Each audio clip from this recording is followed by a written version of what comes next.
Welcome to Closer to Venus. I'm Johnny Burke, and today's guest is Leisa Quagliata. She is a love and happiness coach, author, and founder and director at Connected to Soul. Her work combines her experience as a global trainer in NLP, timeline therapy, and modern hypnosis. And today, we'll talk about how we can use timeline therapy to clear karmic contracts in this lifetime to improve our relationships. Leisa, welcome to the program. Thank you for having me. NLP, which I believe is neuro-linguistic programming, right? Mm-hmm. How does that influence the work that you do now? I'd probably say it's more the timeline therapy that influences what I do now. NLP has been around for quite some time. And for me, NLP is almost like how I speak every day now. It's so integrated at an unconscious level because it's the brain and the language. So whereas timeline therapy is kind of what's led me down the path of helping people clear out the past lives and the negative emotions and the limiting beliefs that we either come into this world with or we actually create whilst we're going through our journey here. So the limiting beliefs can actually come from a past life then, right? Oh, absolutely. Most of my limiting beliefs have actually come from past lives. We're going to have to talk about that in a bit then. It's very interesting. So speaking of which, I imagine when I saw the term timeline therapy, that definitely had something to do with past lives. How did you find yourself on this path where you started exploring past lives? And I imagine reincarnation as well, right? Yeah, my journey started when my younger brother during COVID actually took his life and he decided that it was his time to leave this earth.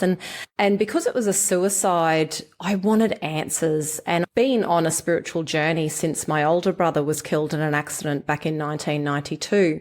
But when it's an accident and you don't get a choice, the questions come up, why did it happen to them? But when they choose to leave this earth, that was a whole new ball game for me. So I started researching and I came across Dr. Michael Newton's work. And that sparked an interest, but it wasn't until I did my very first NLP practitioner course when timeline therapy and hypnosis was part of that course. And it was during that course that I experienced the magic of timeline therapy, but it wasn't until after the course and I started doing my own work on myself that my guides started taking me back to my own past lives because I was being given a lot of repeating experiences that I hadn't obviously learned my lesson in. In the beginning, it wasn't with my clients as much as it was with me. And then in the last couple of months in particular, because I've opened myself up to it, I've been given a lot more clients where karmic contracts have been coming up as part of their journey. Interesting. So you use the term karmic contracts, and you also brought up Dr. Michael Newton, which tells me that you've done some work or maybe even had some experience in the life between life space. Have you? Okay, so you've done that. Okay, good. Now, is a karmic contract the same thing as a soul agreement, or is it something different? In my own personal experience and my own personal opinion, I believe they're different.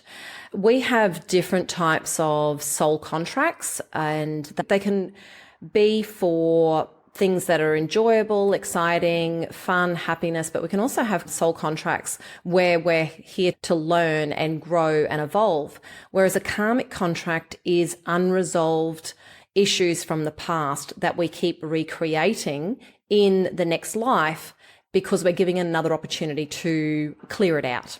So for me, and the most recent experience I've had with my clients is some of these karmic contracts go back to, one just recently went back to the Druids, where her ex-husband in this lifetime had actually put a curse on them way back then. And she had recreated in all these other past lives. And in this lifetime, she finally broke free. When we did the timeline therapy, she finally broke free of that karmic contract. And if he doesn't form part of her actual soul family, then she won't recreate in another lifetime with him. that was the same experience with my own ex-husband. I had recreated in multiple lifetimes with him where he was always the master, I was always the slave. And in those past lives, I generally always chose to take my life in a way to get out of those contracts. So it's like I took the coward's way out. But in this lifetime, I broke that contract because I made a different decision. That's very interesting. So you remember past lives where you actually took your own life more than once? Absolutely, yes. It's very interesting because it reminds me of my first experience with a guest speaker. I believe this is in episode 68. Her name was Jeannie Sullivan, a medium. And as the episode went along, it was great. There's lots of very cool information and discoveries. But at one point, she started to talk about a time when things were not going well. And she was about to leave this earth. And I thought, oh my God, what am I going to do here? Right. And what happened was she heard telepathically, I imagine, a voice saying, as she went to go take the implement out of the drawer, a voice said, sit down. So she looks around. There's obviously no one in the house, takes 2 more steps forward, and in a much louder, forceful voice, someone or some being said, sit down. She began to have a conversation with Spirit, who said, you have free will. You can do whatever you want. But if you go through with this, we are going to bring you back to the same place, and you're going to have to go through this all over again. So being that you have experienced this more than once, and you are familiar with the life in between life space, in between incarnations, have you had a similar experience, or was it something completely different? In this lifetime, I've never gotten to the stage where I wanted to give up and leave this earth. I've gotten many stages where I literally just wanted to give up, but never once did I think to leave this earth. But a very profound experience that has led me, I believe, to open up to work with people to clear karmic contracts in particular is after the suicide death of my brother. I kept trying to clear out sadness and grief, but my heart was still super heavy. And no matter how many times I tried to clear out grief, it just wouldn't leave. And it wasn't until I worked with one of my own coaches and we discovered that it was actually shame that needed to be cleared out at the unconscious level.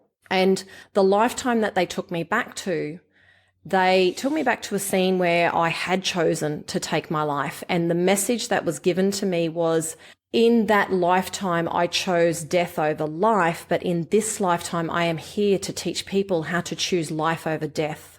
And as that was happening, I was crying and I just felt this massive weight just lift off the top of me, out of my chest. It was like my chest was literally cracking wide open, and there was it felt like sun rays coming out of my chest.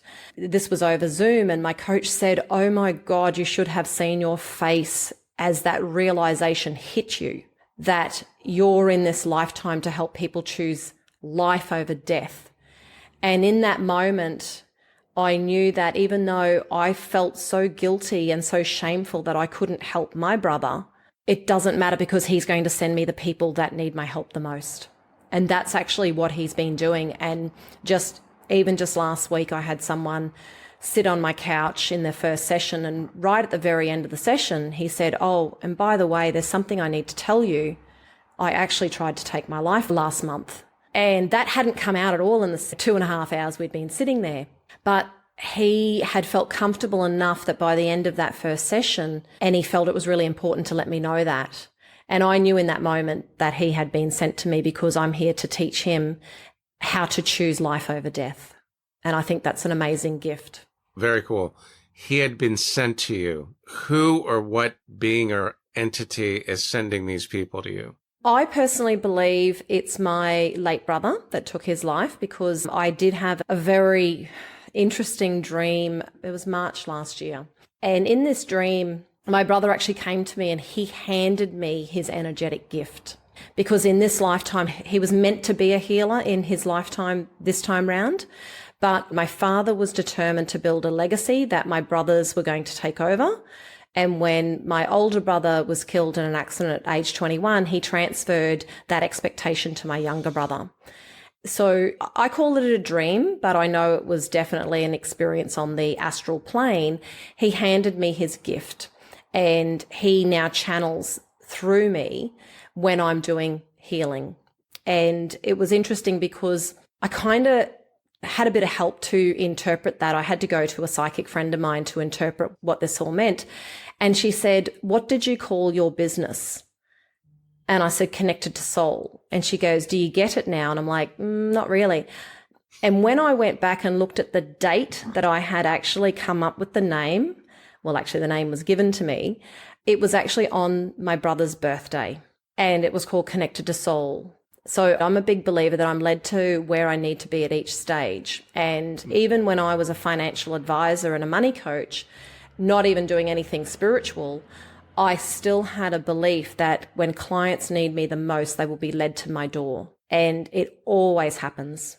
Always. I never worry about where my next client is coming from because they literally just show up when I need them or they need me. Let's talk about the dream for a moment, because every time I ask an intuitive about this type of thing, especially about a friend or a relative that has passed and appears in your dream, I'm told that that is actually them communicating. It's not your imagination.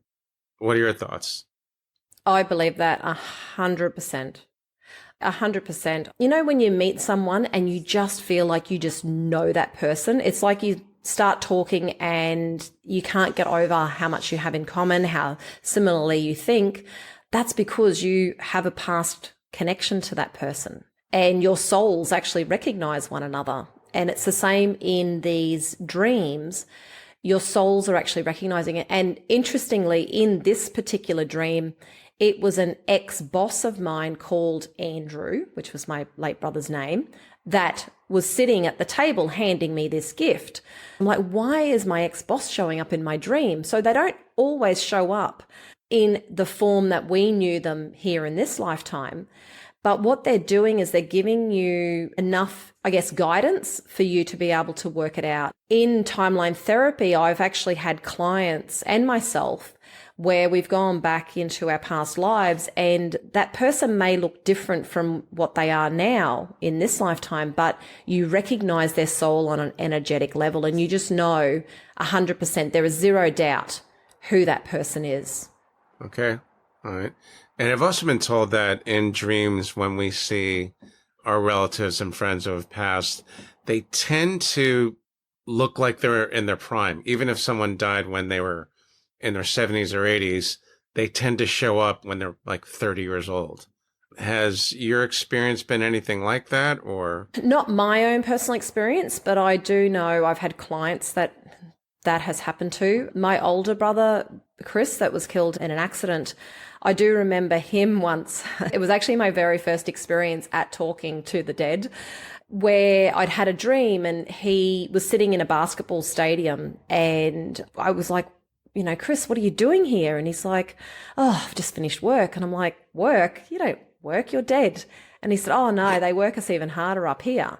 And in that particular dream, in that vision, he looked exactly as he did when he was alive at age 21. And I woke up from that, and this was really before any of my spiritual awakenings. So I kind of had to think, was that real? And do you really work when you're up in heaven? I've heard that. Yeah, and it was really interesting because it was like in vivid color, and my brother looked exactly the same. However, when my younger brother Andrew showed up, he came through in the form of another Andrew that I knew. But that was his way of communicating, it's Andrew. Because, you know, I do have two brothers in spirit, which I talk to. So sometimes they need to give me a little bit of a nudge to let me know which one's actually talking to me. Okay, so you do have contact with both of your brothers, sounds like. Yeah. I believe that, and I can usually tell because, and I've learned, you know, when I see white feathers, that's an association with Chris. And when I see darker feathers, that's an association with Andrew. Let's talk about timeline therapy. And I guess the first question I would have is it the same thing as past life regression, or is it like a different variant? How does that work?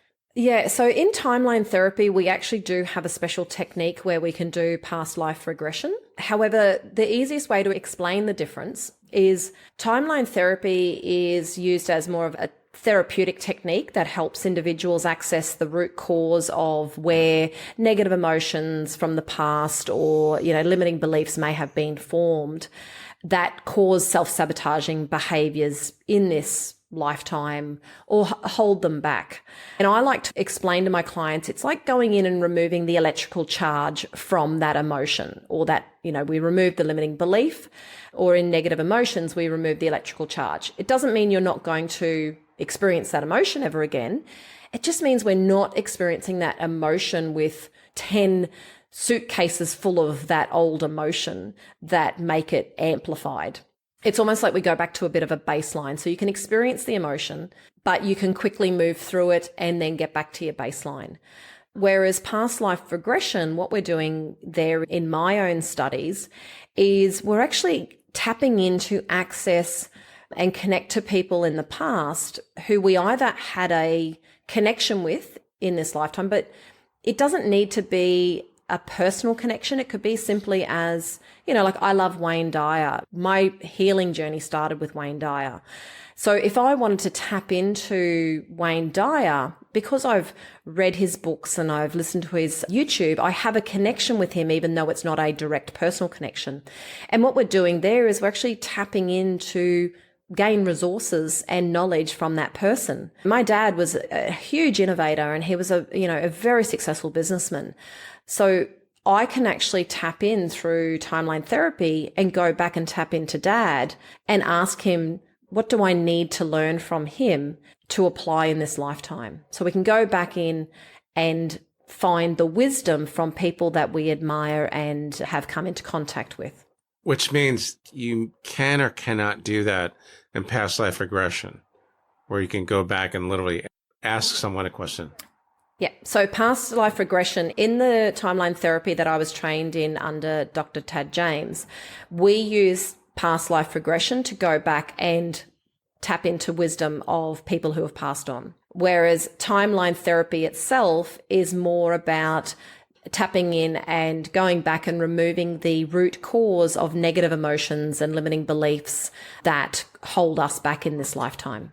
Okay. So it's like kind of like doing an extraction or something. That's what it sounds like. All right, good.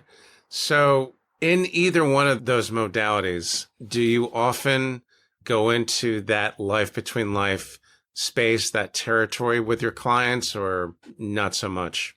I've only had one client in particular who went into the LBL phase, and this was super interesting. This lady had actually reincarnated twice in her mother's lifetime on this earth in this lifetime. I don't know if I explained that very correct. So basically, twice. So first, she was born, her karmic contract was with her mother. However, when we did the timeline therapy, she went to a life between lives where she was sitting there identifying that she had been her mother's sister initially, but she died at the age of 9 and then ascended. This was all through timeline therapy. And when the emotion doesn't actually release, we get the client to go back. Because obviously if the emotion's not releasing, they're not back at the root cause. So what happened here was she actually went back to 2 different lifetimes in her mother's lifetime. And the second one was she was sitting in the life between lives, looking down at her mother, going, "Ugh, I'm going to have to go rescue her again." And even though she didn't really want to come down to earth again, she had to come down because she had a karmic contract with her mum. So the first time she came down to try and help her mum and sort out this karmic contract, she came as her mother's sister who died at age 9. Mm-hmm. And then the second time she came down as her mother's daughter and had a tumultuous relationship with her mother her entire life. And when she presented to me a couple of months ago, There was all these squabbles over what was going to happen to her mother's ashes because her stepdad had passed away. She was at disharmony with her siblings and her step-siblings. But once we broke that karmic contract that she had with her mum, her relationship with her siblings actually improved to the point where 3 days after that session, a sister who she'd been estranged with for years, she actually reached out and had an amazing 5-hour conversation with her sister. And she said, Leisa, it was just so amazing how different it was to talk to my sister and be able to say the things that I've never felt I could say my entire life. And it was life-changing for her. So you're right. Super interesting. So speaking of the life between life space, which it sounds like you have some experience in, what are some of the most important things that we need to know about that going forward? I feel like the biggest thing we need to learn is we're here for an experience. Life is meant to be a journey, and it's meant to be a journey filled with different experiences. And those experiences can be good, they can be bad, and we attach meaning to those experiences, and we're always seeking a destination. And this is why I went into the relationship space, because what I recognized, and I had a little bit of help because one of my clients, when we went to do the timeline therapy, actually started channeling ascended masters. And as I was writing the messages that were coming through, I'm like, God, I feel like this message is for me. And when she came out of the session, she went, oh yeah, by the way, they told me that was actually for you. And because I'd read Dr. Brian Weiss's book, Many Lives, Many Masters, I was very familiar with the channeling of ascended masters. And I just knew the minute she started talking, I knew that it wasn't her talking. They talk very differently from your clients. What they said to me is that we get relationships all wrong. We think that we need to find the one. And once we meet the one, we become one. And that's in a lot of marriage vows. But we need to recognize that we should always strive to be two individuals who actually choose to spend a life together. And it doesn't even need to be a full life together. What I recognized was we seek a destination. We are almost like unconsciously programmed through all these Disney movies and these Hallmark movies and, Valentine's Day and all these limiting beliefs that when we grow up and meet the one, we get married, we have kids, and life is picture perfect. But it rarely ever is. And with the divorce rate at 50%, there's proof that 50% of the time we don't get it right the first time. But it's not that we didn't get it right. It's just we didn't recognize the lessons and the learnings that that person was meant to bring to our life. And so rather than getting stuck at a destination, when things go wrong, we get stuck at the outcome of the destination. And that's what I've been teaching my clients of late, is how to remove yourself from being stuck at the destination or the outcome of a relationship that isn't working out or didn't work out. Right, because there is no final destination. And using the words of one of my past guest speakers, your journey was never meant to end. That was written by Dr. Bruce Koloski, who does a lot of this work as well. And great explanation, by the way. Having that kind of experience definitely gives you license to tell the rest of us who have not had that experience that you can learn something from it. As you described, it's not like something you see in a Hallmark or a Disney movie or anything like that, which would also explain why soulmates are a very important part of your work. And while we're talking about soulmates, also shadow selves. So is there some kind of symbiosis between the two, or are they completely just different topics that you deal with? Well, when we talk about the shadow self, we're actually talking about those parts of us that we either have rejected and can't accept of ourselves, or that we feel ashamed of. And, Carl Jung was probably the first person to really bring shadow self to the public eye. And he saw it as the uncivilized, even primitive side of our nature. And the thing is that we all have a shadow side, and we can never get rid of our shadow side because our shadow side actually has a purpose. Our shadow side shows us where we need to heal and grow and where we may be blocking ourselves. So without your shadow self, you would never know where you could improve your life. What I love about timeline therapy in particular is that it actually accelerates clearing out and learning the things that our shadow self is presenting to us. Whereas I know in the past, before I came across timeline therapy and hypnosis, I was always trying to clear things out at a conscious level. I was journaling, I was trying to manifest from a point of consciousness.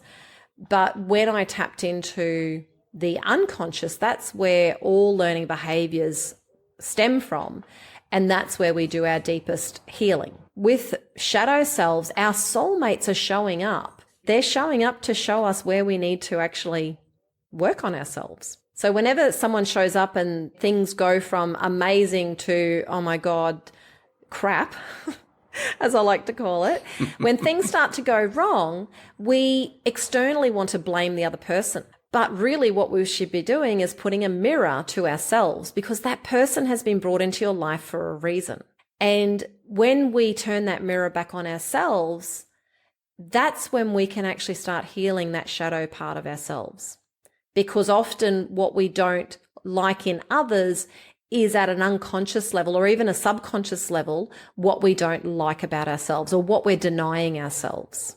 So it seems like there is some kind of connection between, or something that connects the shadow self with the soulmate.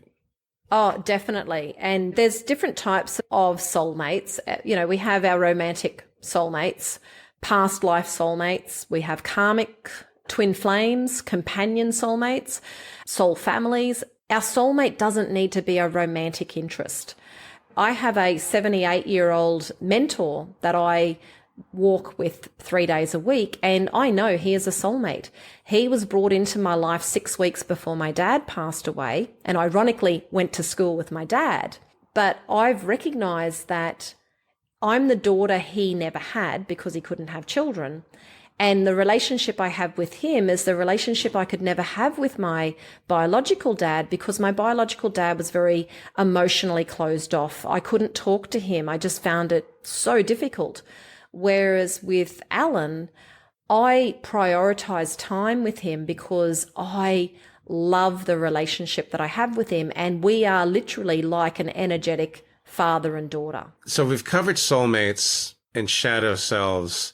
And I think you've definitely done a good job of explaining why some of us get stuck at the destination. So going back to the karmic contract, how do we actually know if we have one with a particular person or not? This has probably been one of the hardest things that I had to learn. It's like I knew my ex-husband was my karmic contract, but I didn't know how to clear it out for about nearly 10 years. And karmic contracts with people, it's like they just keep coming back, or they will usually be a significant person in our life, and they will generally be in our life over a period of time. So there's a difference between repeating patterns versus a actual karmic contract. A karmic contract will be with somebody who just keeps coming back, and you keep learning lessons, but you can't seem to break free of that person until you either break the contract or learn the lesson. I'll give the example of my ex-husband. When we separated, I was embroiled in a very bitter divorce for nearly 8 years. And no matter what I did, every time I felt like I had broken free and started moving forward with my life, it was like he would do something that would pull me right back to where I had been. And I used to call it the vortex of hell. And now that I know about law of attraction and how our words create our reality, I'm a lot more careful with my words. But that's how I felt. I just felt like every time I tried to move forward, he would do something to pull me back. And it wasn't until I recognized that the secret to breaking this contract was actually to let go and stop responding. I kept reacting to his actions. And when I learned to let go and start accepting that I had more lessons to learn, that's when my life started to shift. And then with the use of timeline therapy, I was actually able to tap in at the unconscious level and start going back and clearing out the actual contract that I had made with him. Now, I wouldn't say that I get along with my ex-husband, but at least he does not interfere in my life in any way. But I allowed him to for 10 years because I wasn't learning my lesson. So speaking of which, learning lessons, having soul contracts, soul agreements, karmic contracts, what about when you break a contract? Because I've heard different things on that specific topic. What are the repercussions for the different scenarios of breaking a soul contract or a karmic contract? I don't like to use the word repercussions because for me, it's only positive. When you break those contracts, and I have literally witnessed this, it's like you get an instant facelift. When we break these contracts Really? that have, oh, absolutely. I've had clients come back the following week and I've gone, what have you done? Like, you look like 10 years younger. And it's because it's almost like that weight of the burden of the contract has been lifted and you just feel light. And I recently had a client who literally used those words. He said, I just feel lighter. I can't explain it. I just feel lighter. And what had happened with him was he was carrying generations of trauma and karmic contracts that he had brought into this lifetime. And he was being given an opportunity to heal generations of trauma. And I actually had 2 of these clients. And when I have a series of clients, they tend to come in like a series of certain things that you have to clear out, because I see it as it's my own personal evolution of what I have been brought into this lifetime to do and expanding my gifts. They both have said the same thing. It's like a feeling of weightlessness, and they can't put their finger on it, but they just feel happier. And it's almost like life gets turned up into like a brightness of a 3D movie. If someone makes a soul agreement or a karmic agreement before they come back down in a new incarnation and they don't learn their lesson, if they break a karmic contract, for instance, it will seem positive for them, but does that mean that they might have to incarnate again in the same set of circumstances because they didn't learn their lesson? Okay, so I get it. So there's almost 2 parts to this question. So for the person breaking the karmic contract, when we do that with timeline therapy, we actually tap into the unconscious mind and we ask the unconscious mind for the positive learnings. What do I need to learn from this in order to break it, and then apply those positive learnings to all future events? So that person will have learned their lessons because they're actively learning their lesson and then actively breaking the contract. However, for the other person, if they have ignored the lessons, then yes, they can recreate in another lifetime with a different soul and having to learn that lesson again. I'm going to use my own personal experience here. When I went through my divorce, I was very adamant that I was going to learn whatever lessons I needed to learn in order to let go. However, his actions were clearly going against anything he was meant to learn. And so Spirit eventually put something in front of him that he could not ignore. And that something had radically changed his life. And to the point where he no longer had any time or energy to annoy me because he had to focus on what had been put in front of him. And It's such a great story. And, I will preserve my ex-husband's, privacy by not saying what it was. But it was really interesting because a psychic said to me, because I thought it was just karma, but she said, that's actually dogma. And I said, what is dogma? What's the difference? And she said, dogma is when your actions go against what you're meant to be learning. Spirit will put something in front of you so powerfully, like bad, you cannot ignore it. And that's exactly what happened to him. And so I learnt my lessons and I've gone on to, have an amazing life. And now I teach this on to other people, whereas he is still picking up the pieces of what was put in front of him, 4 years ago. So your work has a lot to do with digging deep into whatever life you have to go into and find out what they really need to learn. I think it may be one of the first times I've heard it explained in that manner, which is great. How often is it for you or your clients to recognize someone in this life that they've had a past life with? I find it's probably more common with more evolved souls, because we do reincarnate in our own time. For example, I've got two sons. One is an old soul. He's reincarnated so many times. He's bored with life. He was bored with life by the time he was 9. He thought he knew everything.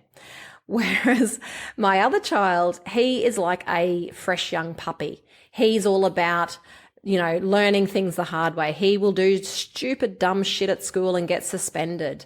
He's here to have fun. I find when I work with more of those evolved souls, those that have already opened themselves up to the possibility that there is more than just the 3D that we see in front of us, they tend to be the people who will go back into past lives and recognize the different souls and who they've reincarnated with in this lifetime. And that's an amazing experience. I've personally done it. I met a gentleman 2 years ago who I just knew he was my twin flame. And when I did the timeline therapy on it, he was actually my husband in my last lifetime. That was a really profound experience because it was my first time that I actually recognized a soul in past lives and doing the timeline therapy. How cool is that? Did you get chills or what was that like? Well, I was crying at the time because the scene that they gave me was I was in a bullock wagon. I had 3 sons. One was about, 18 months old on my hip. And then I had a 6 and 9-year-old. And we were actually being taken away from his funeral. So there was deep sadness there because I was actually clearing out sadness. I wasn't specifically doing timeline therapy about that gentleman that I'd met, but they dropped me into this scene. And what was interesting though was when I did another timeline therapy, because I still hadn't cleared out the sadness, they took me back and dropped me right at his grave at the funeral. And then when I still couldn't clear it, they moved me further back to when he died in my arms. And I was getting even more distraught. I was actually working with a master practitioner at the time. And eventually we got to a bedside scene where he was dying of consumption. And in that scene, we made a vow to forever love each other. And in that moment, the realization just washed over me that I was trapped in a vow that hadn't been broken when he died. Because when we say our marriage vows, we say to death do us part. But this vow to forever love each other actually overrode that marriage vow. And so I came into this lifetime, my soul was literally seeking this person in this lifetime. And it explained why I never felt like I could go into a relationship with someone unless I felt a soul connection. I couldn't just allow myself to date somebody to get to know them. If I did not feel that soul connection initially, I didn't even bother dating them. That was because I had to break this, soul vow from my last life. And once I broke that, that was life-changing for me in my own dating experiences. So I guess we have to be very careful of those type of things that we say to each other, right? Absolutely. Yeah. Anything else that we need to know on this topic? Not really. I feel like we've covered a lot more than I thought. Probably just that with personal growth and clearing out contracts, it's like an onion. We're always continually growing and learning. And I was actually given a download the other day, and the positive learning when I was clearing something out in the super blue full moon that we literally just had a couple of days ago was that the human heart has been designed to have unlimited potential to love, grow, heal, and expand. And there is no container that will contain the love that we're meant to experience. We are here on this earth to experience love, but we often deny ourselves love because we're scared.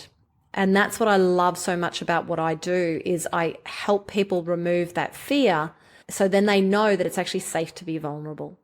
And if you get hurt again, who cares? There's a lesson there.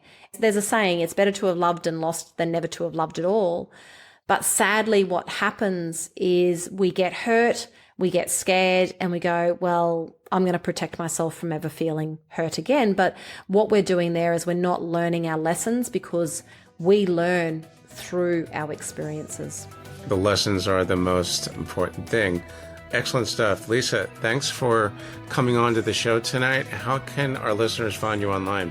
The two best ways to find me online is our website, that's connectedtosoul.com. And the other way is if you're on Facebook or Instagram, I go under the handle Relationships Done Differently. Excellent. You've been listening to Closer to Venus. I'm Johnny Burke. If you enjoyed today's episode, please consider subscribing. For more info, please go to closertovenus.com. Thanks again for tuning in, and we'll see you next time.